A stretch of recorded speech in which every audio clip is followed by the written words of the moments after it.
Sudah pada tahu kan? Kalau salah satu cara membunuh virus corona adalah dengan CTPS alias cuci tangan pakai sabun. Sudah tahu juga kan, biar virus coronanya mati, CTPS-nya minimal harus 20 detik. Nah, hari ini ayah mau berbagi pengetahuan. Kenapa minimal harus 20 detik? Biar lebih jelas, ayah akan peragakan sebuah percobaan sederhana dengan lotion punya si ibu. Kita lumuri lotion ke seluruh permukaan tangan kita. Anggap saja, lotion ini ceritanya adalah virus yang mudah menempel di tangan kita. Kita coba cuci tangan pakai air saja. Lotionnya masih menempel. Nah, sekarang coba cuci tangan pakai sabun. Tapi hanya 5 detik atau 10 detik. Apa hasilnya? Ya masih menempel juga lah. Tapi, kalau 20 detik mencuci tangan pakai sabun dengan baik dan benar, pasti berhasil. Pertama, basahi tangan dengan air mengalir. Kemudian, gosok sabun ke telapak, punggung tangan, dan sela jari. Lakukan dengan membersihkan bagian bawah kuku. Baru kita bilas dengan air bersih yang mengalir. Terakhir, keringkan dengan tisu, handuk, atau kain bersih lainnya. Kalau nggak percaya, bisa dicoba loh. Ingat, 20 detik waktumu bisa jadi penyelamatmu. Salam mempelai Kristus dimanapun Anda berada.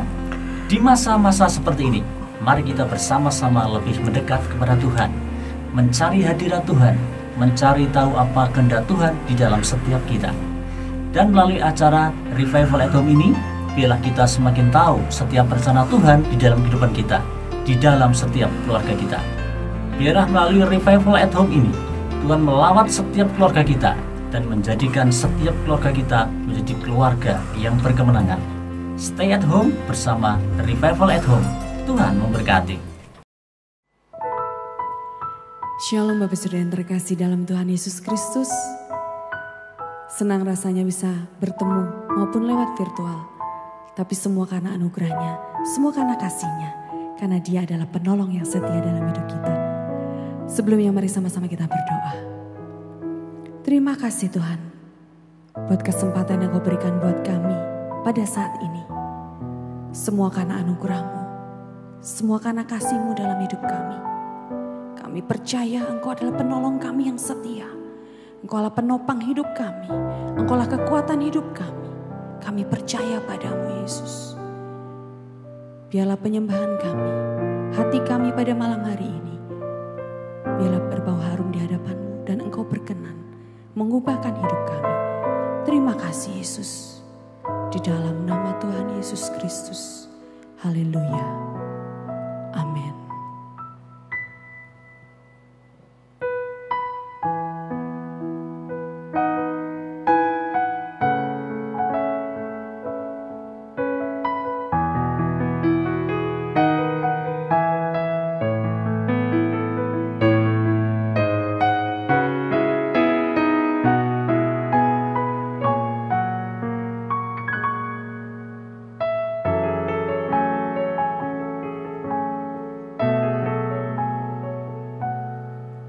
Saat ku lemah, Kau angkat hidupku.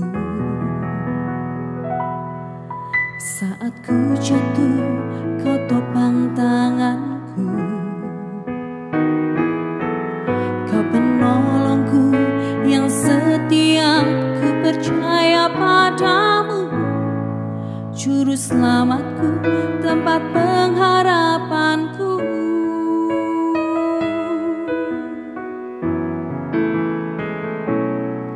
Saat ku lemah, Kau angkat hidupku. Saat ku jatuh, Kau topang tanganku. Kau penolongku yang setia, ku percaya padamu. Juru selamatku, tempat pengharapanku.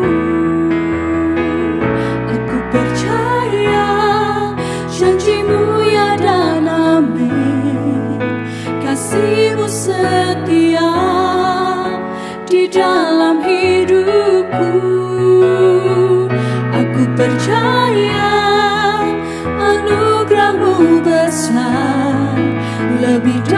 semua yang dapat ku pinta.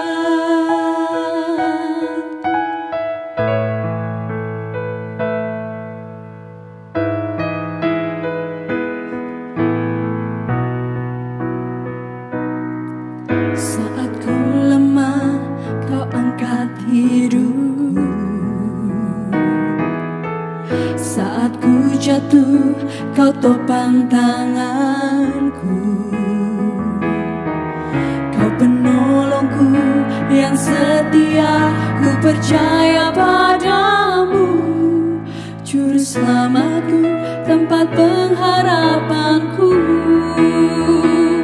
Aku percaya janjimu ya dan amin. Kasihmu setia di dalam hidupku. Aku percaya anugerahmu besar, lebih dari semua yang dapat ku pinta. Aku percaya janjimu ya dan amin. Kasihmu setia di dalam hidupku. Aku percaya anugerahmu besar, lebih dari semua yang dapat ku pinta.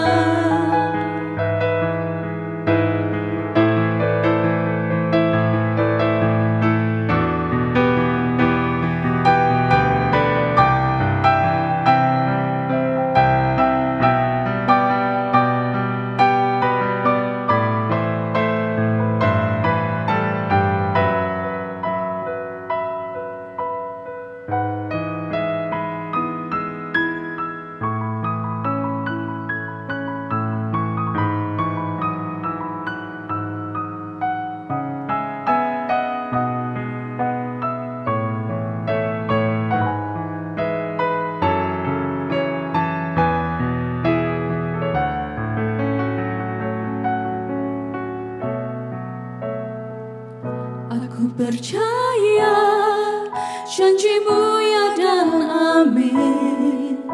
Kasihmu setia di dalam hidupku. Aku percaya anugerahmu besar, lebih dari semua yang dapat ku pinta. Lebih dari semua yang dapat ku pinta. Lebih dari semua yang dapat ku pinta.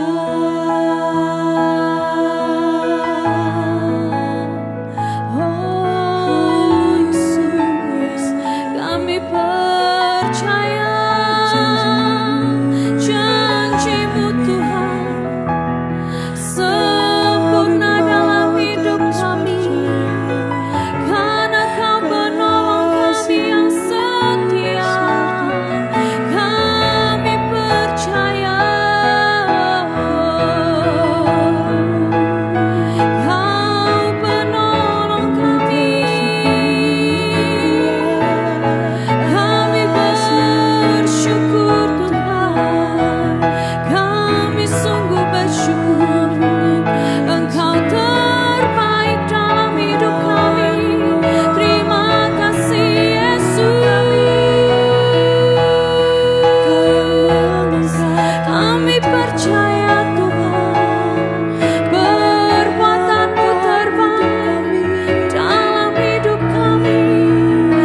percaya janji-Mu ya dan amin. Kasih-Mu setia di dalam hidupku.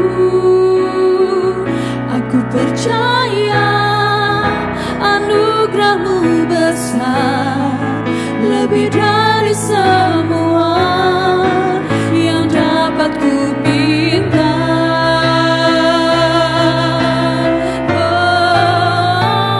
Aku percaya janji-Mu ya dan amin. Kasih-Mu setia di dalam hidupku. Aku percaya anugerah-Mu besar, lebih dari semua yang dapat ku pinta. Lebih dari semua yang dapat ku pinta, lebih dari semua yang dapat ku pinta.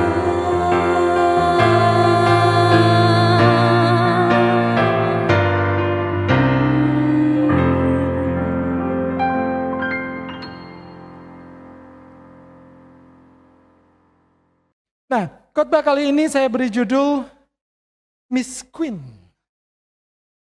Ini bukan Nona Ratu, bukan saudara ya. Ini hanya homofon aja.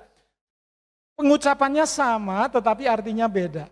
Miss Queen di sini anak-anak muda tahu lah, teman-teman tahu ya. Ini adalah kata-kata anak-anak, kata-kata slang anak-anak muda kalau untuk mengatakan miskin. Jadi nggak ada hubungannya dengan Nona Ratu, bukan Miss Queen ya. Miskin. Nah, untuk yang bagian kedua ini, kita akan bicara tentang stop miskin on OTW kaya. Ya. Coba kita mau lihat, saya berharap saudara tidak melihatnya dari sisi satu sisi aja bahwa miskin kaya itu keuangan. Miskin bukan tidak punya uang saja, tapi lebih pada kondisi pikiran seseorang sebelum kemudian itu menjadi urusan uang. Miskin itu bukan masalah punya duit atau tidak punya duit. Itu terlalu sempit kalau kita memandang miskin kaya hanya dari satu faktor itu saja. Sangat sempit. Karena tadi saya sampaikan di ibadah pertama ada jenis orang yang secara possession, keuangan dia punya. Tapi jiwanya miskin. Ada loh. Kurang terus, pelitnya minta ampun, gak mau berbagi. Irian sama orang padahal dia punya duit. Tapi hidupnya gak bahagia, gak bisa menikmati karena jiwanya, mentalnya miskin. Nah, miskin bukan masalah tidak punya duit. Hari ini mungkin kita gak ada duit. Tetapi kalau jiwa kita kaya, kita tunggu waktu saja, Tuhan akan berkati kita. Nah, jadi saya mau menyampaikan satu pernyataan ini kuat lagi dan sekali lagi saya baca. Bahwa miskin bukan tidak punya uang saja, tapi lebih kepada kondisi pikiran seseorang sebelum kemudian menjadi urusan duit. Ya, penyebab kemiskinan saya tadi juga sampaikan dan sudah saya jelaskan sedikit tentang penyebab miskin itu adalah malas. Yang kedua egois. Orang yang malas dia tidak bisa menghasilkan apa-apa. Tapi kalau kemudian dia punya apa-apa, lalu dia egois, dia tetap miskin sebenarnya. Walaupun dia punya uang. Ini yang tadi pagi kita bahas bersama-sama. Nah, saya mau mengajak lebih dalam lagi. Ada orang yang komplain begini, aku nggak punya duit. Pandemi gini aku nggak punya duit, pandemi gini aku susah, semuanya susah. Alam tidak mendukung, semuanya susah. Aku jadi nggak punya duit, aku jadi orang yang paling harus dikasihani. Isinya hidupnya komplain dan menyalahkan. Itu salah satu ciri orang egois adalah menyalahkan segala sesuatu. Menyalahkan pemerintah lah, PPKM lagi, gak bisa kerja dan sebagainya. Menyalahkan orang lain, menyalahkan orang tua dan sebagainya. Itu orang egois. Nah, saya mau mengajak pada pagi hari ini untuk mengalahkan kemiskinan. Yaitu berarti mengalahkan pola pikir kita sendiri. Karena kemiskinan dimulai dari pola pikir, kekayaan juga dimulai dari pola pikir. Kalau pola pikir kita masih miskin, kita harus kalahkan itu. Kalau begitu kita menjadi stop miskin, OTW kaya. Ya, mari. Yang pertama, stop males. Kalau kita mau diberkati, stop males. Berkat Tuhan tidak datang dalam bentuk kekayaan atau uang. Perhatikan ini. Ketahuilah saudara, kita bilang aku nggak punya uang, rasanya uang itu sulit ada di tangan kita. Saya mau kasih tahu, bukannya uang itu tidak ada. Saya mau kasih tahu, uang ada di mana-mana. Di dunia ini banyak duit, saudara. Banyak uang beredar di sekitar kita, betul nggak? Cuma masalahnya uang itu tidak mampir di dompet kita. Masalahnya itu memang ada di mana-mana, tetapi nggak mampir di dompet kita. Nah, bagaimana caranya supaya itu ada dalam hidup kita? Kita belajar, stop malas. Berkat Tuhan datang dalam bentuk kemampuan. Berkat Tuhan itu bukan datang dalam bentuk uang atau kekayaan. Jangan pernah berpikir aku doa tok terus kaya, punya duit banyak. Buktinya itu pendeta itu cuma doa tok tahu-tahu ditransferi orang, itu hanya pengecualian 1 banding berapa juta. Jangan pernah itu dijadikan sebuah patokan kalau Tuhan memberkati aku berarti aku nggak punya duit, aku doa, aku ngecek ATM, keluarlah di situ duit. Enggak, saudara. Itu salah satu saja cara. Dan itu hanya sedikit orang yang mengalami. Jangan jadikan itu patokan. Karena Tuhan ingin kita kerja. Tuhan ingin kita rajin. Saudara, Ulangan 8 ayat 18 katakan, tetapi haruslah engkau ingat kepada Tuhan Allahmu, sebab dialah yang memberikan kepadamu apa? Baca bersama-sama. Kekuatan untuk memperoleh kekayaan. Kira-kira apa yang Tuhan berikan? Kekayaan? Bukan, tapi apa? Kekuatan untuk memperolehnya, bukan kekayaan. Jadi jangan pernah berpikir hanya cara Tuhan memberkati saya adalah berkat itu datang dalam bentuk kekayaan atau uang. Hanya itu cara berpikir kita, salah. Karena firman berkata Tuhan memberikan kekuatan untuk memperoleh kekayaan. Dengan maksud meneguhkan perjanjian yang diikrarkannya dengan sumpah kepada nenek moyangmu seperti sekarang ini. Jadi Tuhan memberikan apa tadi? Kekuatan. Dalam bentuk apa? Dalam bentuk kemampuan. Dalam bentuk potensi. Dalam bentuk kreativitas. Itu kekuatan saudara untuk menghasilkan kekayaan.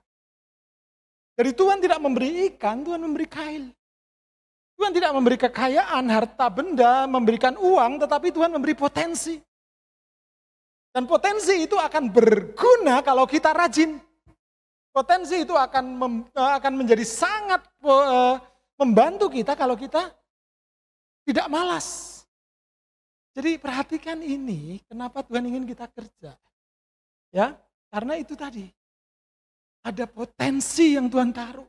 Itu kekuatan saudara. Sekecil apapun itu. Tuhan pasti kasih. Temukan itu. Jangan sibuk ngelihat keluar iri dengan orang lain. Sibuk lihat keluar ada produk barang baru, branded baru. Beli lagi, belinya ngapa? Kredit lah, utang lah, kredit. Habis itu Instagram, aku punya barang baru. Kalau handphonenya yang baru, Apple yang terbaru. Fotonya di depan jendela, depan kaca, cermin. Di foto kemudian di-upload. Supaya orang bilang, wah itu mentalitasnya miskin. Ada orang yang berlagak kaya tetapi tidak punya apa-apa. Firman Tuhan katakan itu. Berlagak itu kan pura-pura. Sehingga untuk memenuhi supaya dia kelihatan kaya, kredit sana, kredit sini, utang sana, utang sini. Untuk barang yang tidak penting. Untuk barang-barang yang konsumtif. Tidak produktif. Yang tanpanya kita sebenarnya masih bisa hidup teman-teman. Kita masih bisa oke. Tapi karena kita pengen supaya kelihatan kekinian, kredit nggak apa-apa deh, pinjol nggak masalah deh. Yang penting aku punya barang itu. Dan akhirnya apa? Terbelit masalah. Ini mentalitas miskin. Mentalitas kaya, dia akan beli sesuai apa yang dia butuhkan. Dia akan membeli sesuatu yang produktif. Nah, mari kita lihat sebentar, ada firman Tuhan yang saya renungkan, saya lihat dari sisi yang lain. Ya, berkat Tuhan tidak datang dalam bentuk kekayaan atau uang, tetapi dalam bentuk potensi. Nah, di dalam Kejadian pasal yang pertama, ayat yang ke-22, dikatakan, lalu Allah memberkati semuanya itu firman-Nya. Berkembang biaklah dan bertambah banyaklah, serta penuhilah air dalam laut, dan hendaklah burung-burung di bumi bertambah banyak. Ini kisahnya, kalau saudara atau teman-teman baca semua secara utuh, ini adalah penciptaan binatang. Pada saat Tuhan setelah selesai menciptakan binatang, Tuhan memberkati binatang-binatang itu dengan kata-kata berkat ini. Berkembang biaklah dan bertambah banyaklah, serta penuhilah air dan laut, dan hendaklah burung-burung di bumi bertambah banyak. Itu kata-kata Tuhan, berkatnya. Oke. Di Kejadian 28, Tuhan kemudian menciptakan manusia, dan kata-kata berkat juga Tuhan lepaskan kepada manusia. Allah memberkati mereka, lalu Allah berfirman kepada mereka, beranak cuculah dan bertambah banyak, penuhilah bumi. Sama enggak?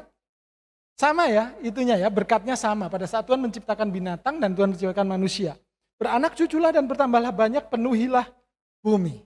Kalau tadi, berkembang biaklah dan bertambah banyaklah, serta penuhilah air, laut, dan sebagainya. Sama. Tetapi ada sesuatu kata berkat yang tidak diucapkan pada saat Tuhan berikan kepada binatang dan hanya kepada manusia. Ada kata-kata, dan taklukkanlah itu, berkuasalah atas binatang yang lain tadi, atas ikan-ikan di laut, atas burung-burung di udara, dan atas segala binatang yang merayap di bumi. Tuhan memberkati binatang untuk berkembang biak, untuk banyak, untuk memenuhi bumi. Tuhan menciptakan manusia, juga memberkati hal yang sama. Tetapi kemudian ditambah, taklukkanlah itu, kuasailah. Apa maksud Tuhan nih? Nah, kalau binatang itu ada dalam dimensi jasmaniah saja. Tetapi kalau manusia itu di dimensi jasmaniah dan rohaniah. Kita hidup di dalam dimensi itu. Kita punya akal budi, kita bisa mencintai Tuhan. Nah, Tuhan memberikan kekuatan. Tuhan memberikan kemampuan untuk menaklukkan dan berkuasa atas binatang-binatang tadi. Jadi kalau binatang dia diciptakan Tuhan lalu diperlengkapi dengan makanan yang ada, diperlengkapi dengan kebutuhannya air, mengandung makanan di situ, mineral di situ, akhirnya binatang bisa hidup. Tumbuh-tumbuhan, pohon, di situ ada tanah, ada sinar matahari, semua hidup. Jadi mereka hanya berkembang biak dan bertambah banyak saja.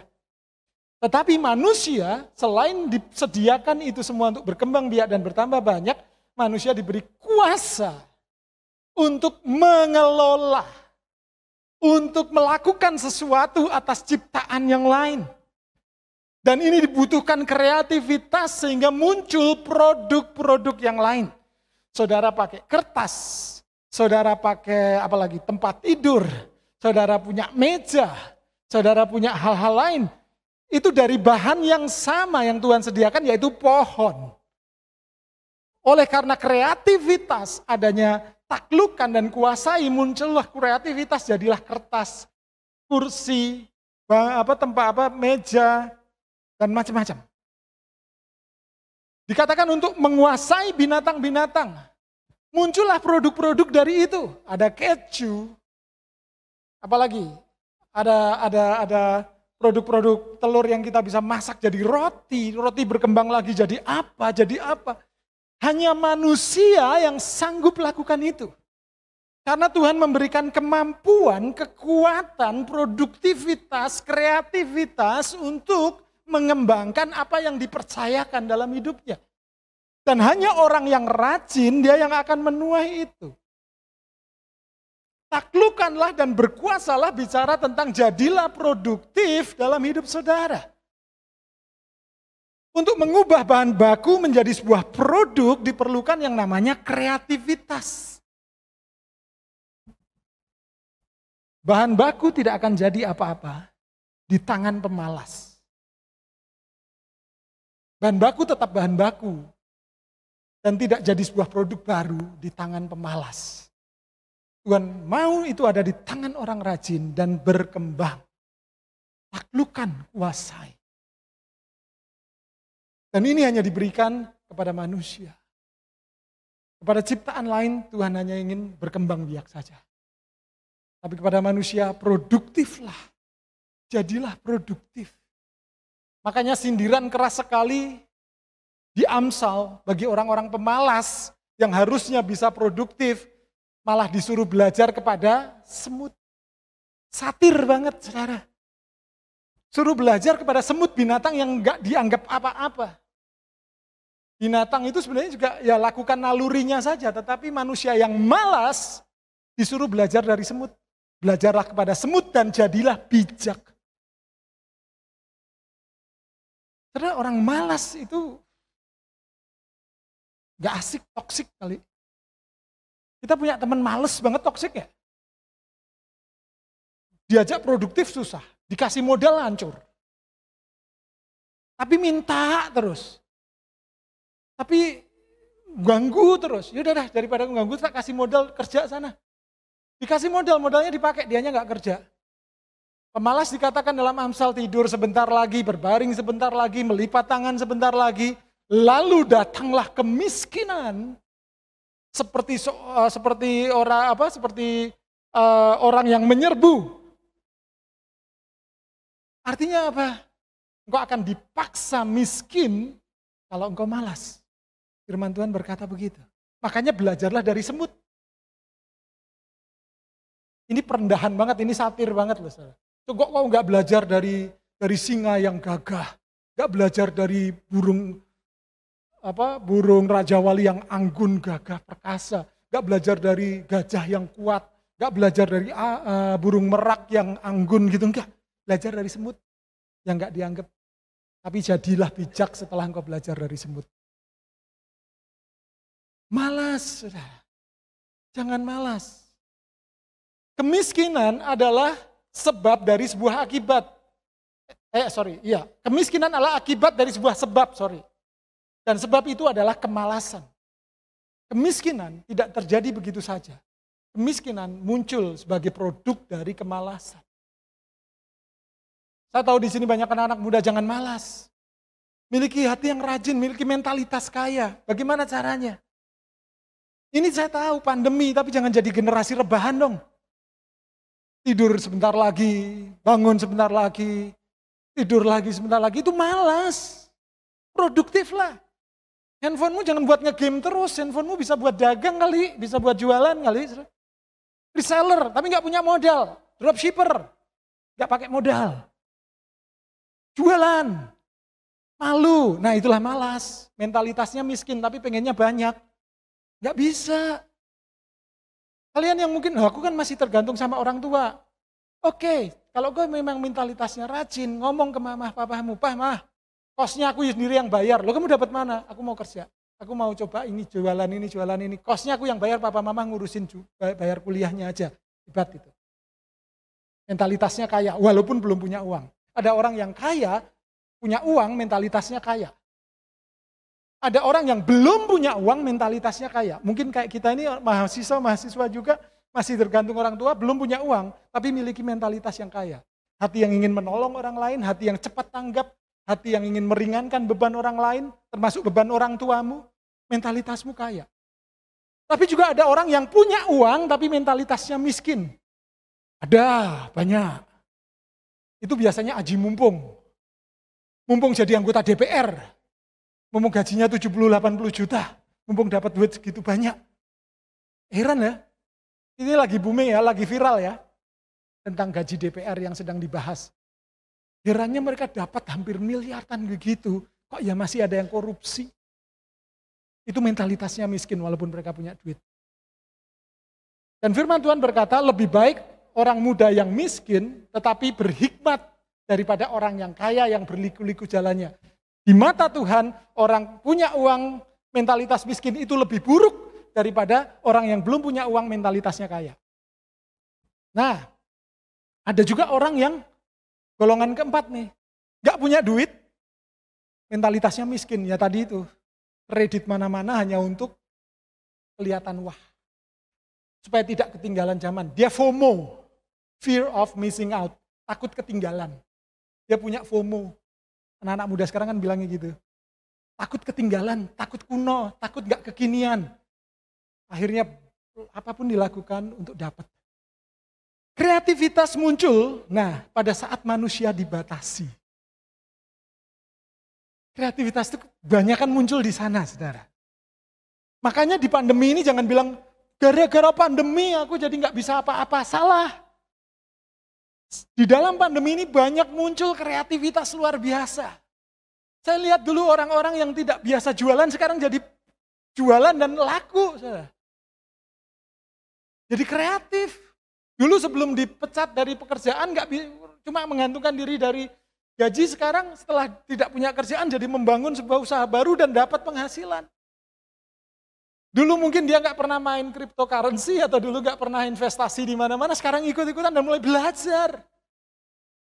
Sekarang mulai banyak orang lakukan itu, investasi, mulai masuk ke reksadana, masuk ke apa, punya bisnis lain.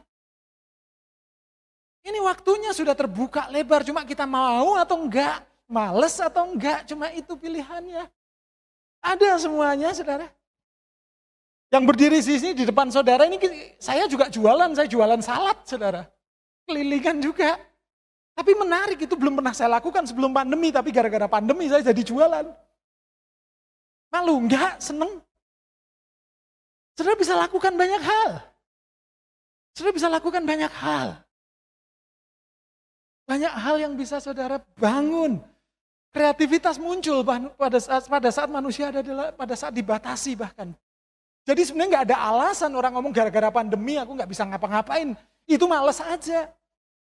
Saya punya seorang teman keluar dari pekerjaannya, dia punya modal 50.000 rupiah. Dia beli apa? Beli daun ketela sama tahu, dia mulai coba bikin rolade. Kemudian dia pakai akal roladenya di frozen gitu aja, terus mulai ditawar-tawarkan melalui Instagram dan Facebook pada waktu itu. Dan laku ternyata. Dan sekarang sudah punya bisnis cukup besar. UMKM sih tetapi cukup besar. Produknya sudah tidak rolade lagi, macam-macam. Dan sekarang menjadi orang-orang Salatiga pasti tahu. Kalau ingin jajanan Salatiga dia akan lari ke sana. Saya promokan sedikit nih. Nama usahanya Jajanan Salatiga. Modalnya berapa? 50.000 untuk bikin rolade dan dijual kita. Keterbatasan itu memunculkan kreativitas bagi orang yang rajin.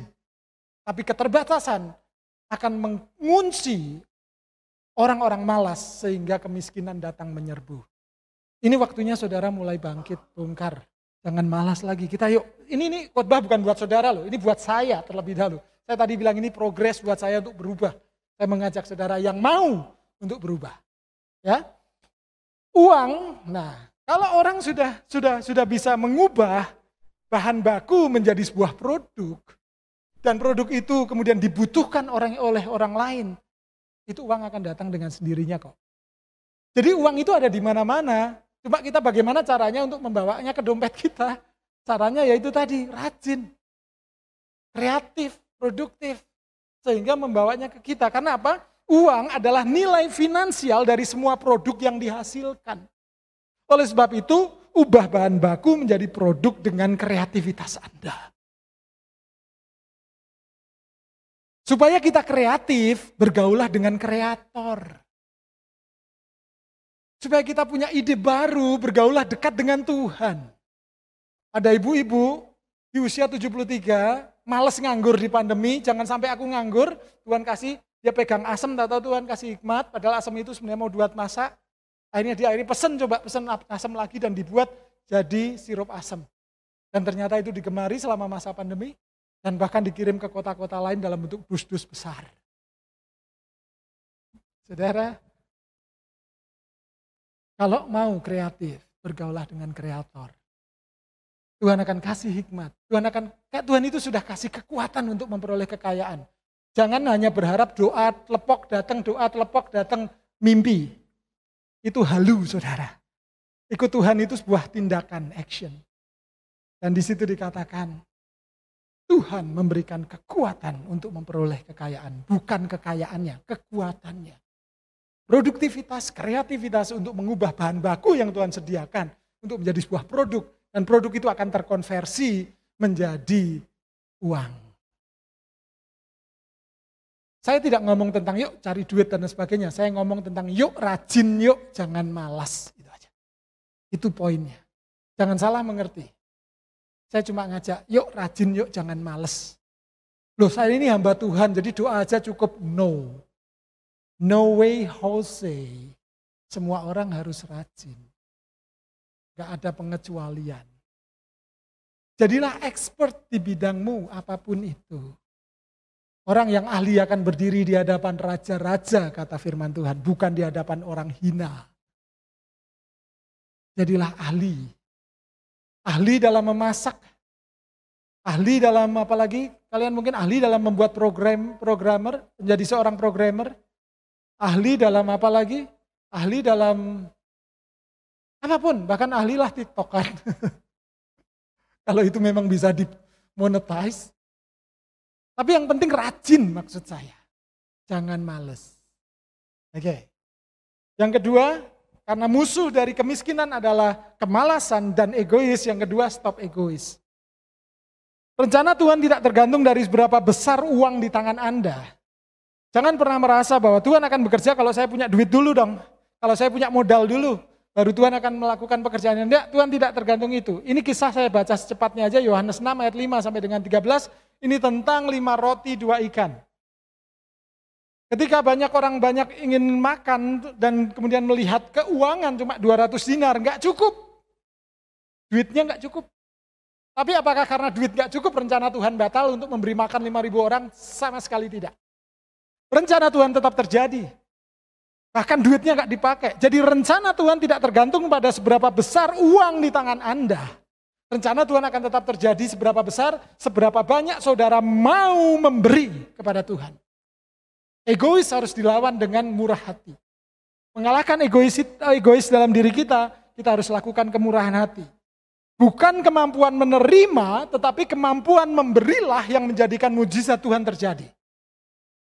Jadi jangan pernah berpikir doa mujizat dalam posisi hati yang pokoknya aku siap terima, dan gak pernah mau memberi, mustahil. Tetapi mujizat terjadi pada saat seorang anak kecil memberikan bekalnya. 200 dinar gak dipakai, uang yang ada di kas gak dipakai, yang dipakai adalah bekal anak kecil yang dipersembahkan dengan rela, diberikan, sehingga mujizat terjadi. Rencana Tuhan tidak tergantung pada seberapa besar uang di tangan Anda. Rencana Tuhan tergantung seberapa besar hati Anda rela memberi. Kalau ingin mujizat, berilah. Ingin mujizat, lawanlah egoisme. Ciri orang egois cenderung aji mumpung. Mumpung jadi pejabat, mumpung ditraktir, mumpung dibayarin, mumpung macam-macam, dan kemudian habis-habisan di situ. Selalu merasa kurang. Orang lain melihat dia punya duit banyak, tetapi dia sendiri merasa kurang. Sehingga pada saat melihat orang lain lebih dari dia pengen seperti itu, dan gak pernah puas atas hidupnya. Dan gak pernah bisa mengucap syukur. Sulit murah hati, gimana mau murah hati? Murah hati itu berarti mikirin orang lain, kebutuhan orang lain, dan lalu melakukan sesuatu. Boro-boro, mikir diri sendiri terus soalnya, egois itu. Gak pernah mikir orang lain. Selalu merasa perlu dibantu. Dia selalu merasa dirinya adalah korban terus. Curiga dan iri atas kesuksesan orang lain. Padahal dia punya duit banyak, orang punya barang dikit aja langsung bingung. Suaminya dia mintain terus. Beli dong pak, dia kan aja bisa beli, masa kita nggak bisa. Itu mentalitas miskin. Itu orang egois. Merasa orang lain harus bertanggung jawab atas hidupnya.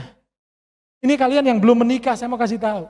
Mungkin sekarang kalian akan menjadi tanggung jawab orang tuamu. Tapi kalau engkau nanti sudah menikah dan masih minta orang tuamu bantu hidupmu, engkau egois. Kalau engkau bukan orang yang egois, engkau bertanggung jawab atas hidupmu. Apalagi memutuskan untuk menikah, jangan lagi bebani orang tua kayak dulu sebelum kita menikah dong. Harus mandiri, harus bertanggung jawab. Itu orang yang mentalitasnya kaya, bukan mentalitas miskin. Ya. Menyalahkan orang lain atas keadaannya. Menyalahkan rekan kerja, menyalahkan atasan, menyalahkan anak buah, menyalahkan pemerintah. PPKM terus. menyalahkan semua orang dan dia merasa bahwa dirinya ini adalah korban saja. Itu orang egois. Jadi egois pun itu menjadikan orang yang punya uang tetap miskin. Makanya lawan egois. Ini ada 4 jenis orang tadi pagi. Saya tak cepat saja. Nah, lawan egois, jangan sampai kita menjadi orang yang seperti ini. Oke. Tadi ada kisah yang lain. Ada kisah selain kisah 5 roti 2 ikan, ada kisah yang lain.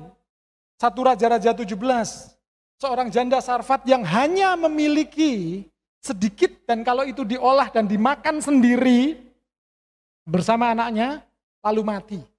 Datang Nabi Elia, minta itu buatkan bagiku. Ambilkan aku minum dulu. Kemudian buatkan bagiku roti. Janda ini ngomongnya, aduh Tuhan, Nabi ini kok ya rakus men sih. Ini tinggal terakhir tak kasih, tak olah, tak makan, mati. Masa ini suruh ngasih, tapi janda ini memiliki hati yang kaya, mentalitas yang kaya. Tidak miskin hati. Dia tetap lakukan itu. Elia ngomong, jangan takut, kalau engkau lakukan itu engkau gak akan kekurangan. Dan dia percaya. Lalu diolah dan diberikan kepada Elia satu-satunya milik yang dia miliki. Selesai tuh, gak ada apa-apa. Tapi apa yang terjadi? Ternyata Elia makan, janda ini bersama anak-anaknya bisa makan, bahkan memiliki berkat selanjutnya. Karena minyak itu tidak pernah habis dia miliki. Kisahnya seperti itu. Di dalam kesaksian Bu Iskandar ada 1 kali dia bangkrut. Tinggal hanya sekaleng gula. Dia udah bangkrut, sudah nggak bisa kerja lagi, usahanya sudah berhenti lah. Tinggal sekaleng gula. Tapi pada saat itu bulan Desember dia pikir, aku kok belum mempersembahkan apa-apa ya ke Tuhan untuk Natal kali ini ya. Karena kebiasaan tiap tahun mempersembahkan sesuatu. Dia tanya, kita tinggal punya apa? Sekaleng gula. Ya wis lah, digawe, dimasak, dibuat permen. Lalu dibagi-bagikan ke anak-anak di pedesaan untuk Natal sekolah minggu. Cuma itu. Benar dibikin selesai, habis sudah. Itu tanggal 22 Desember 91. Tanggal 24-nya dia ke gereja bersama suaminya. Dan di tempat itu suaminya dijamah Tuhan dan bertobat. Tanggal 26 ketemu orang. Loh kok kamu enggak sekarang pabrikmu kok tutup? Iya enggak punya duit, sudah selesai semua modalnya habis. Ini tak pinjemi. Mulai lagi aja. Dan berkembang sampai sekarang. Menjadi usaha yang sangat besar. Mujizat sekaleng gula, saya ingat janda Sarfat. Jadi bukan kemampuan menerima, tapi kemampuan memberilah yang menjadikan mujizat Tuhan terjadi. Tapi untuk memberi kita harus mengalahkan ego kita dulu. Mau mujizat? Kalahkan ego kita dulu. Oke, masalah keuangan yang kita ada dalam hidup kita itu mampu menyingkapkan karakter kita. Terutama kalau kita dalam kondisi yang benar-benar sulit.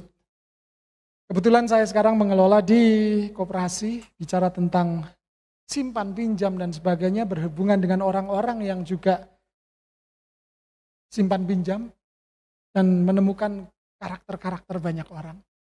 Ada orang yang mungkin mentalitasnya seperti ini, mentalitasnya seperti itu, ya.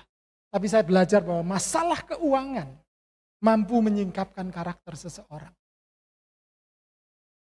Nah, makanya saudara, yuk kita belajar untuk mengubah mentalitas miskin menjadi mentalitas kaya. Dengan cara apa? Stop males, jadilah rajin. Stop egois, jadilah murah hati. Dari situ kita akan pelan-pelan berubah menjadi orang-orang yang memiliki mentalitas kaya. Dan itu modal besar untuk menjadi orang yang diberkati. Jadilah orang yang punya uang, tapi mentalitasnya kaya juga, menjadi berkat bagi banyak orang. Jadi saat Tuhan memberkati Anda secara finansial, jangan hanya menaikkan standar hidup Anda, tapi naikkan standar pemberian Anda. Tuhan berkati kita semuanya.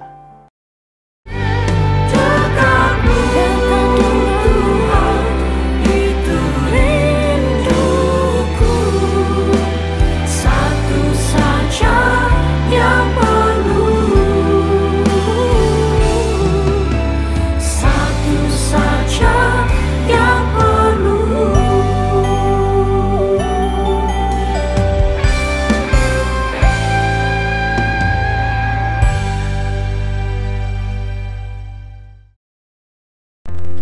Shalom. Semoga Membeli Kristus diberkati melalui acara Revival at Home kali ini. Revival at Home bisa kita ikuti bersama setiap hari Rabu jam 7 malam. Jangan lewatkan juga beberapa acara yang kami yakin sangat memberkati kita. Antara lain, acara Nongki Kui, sebuah acara ngobrol asik buat kamu-kamu yang berjiwa muda, setiap hari Jumat jam 7 malam. Doa penjaga kota, di mana kita bersatu hati, bersyafaat bagi kota dan bangsa tercinta, setiap hari Sabtu jam 7 malam. Ruang doa dan konseling setiap hari Senin sampai Jumat jam 9 malam. Membeli Kristus bisa menghubungi atau mengirimkan pergumulan doa Membeli Kristus ke WhatsApp 0817 057 1075 atau 0856 9722 2222. Akan ada hamba-hamba Tuhan yang siap menjadi konselor dan siap mendoakan setiap pergumulan Membeli Kristus.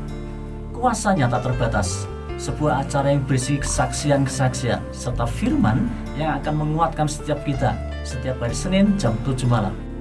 Dan ngobras, ngobrol suka-suka bareng Pak Hengki setiap hari Selasa jam 7 malam.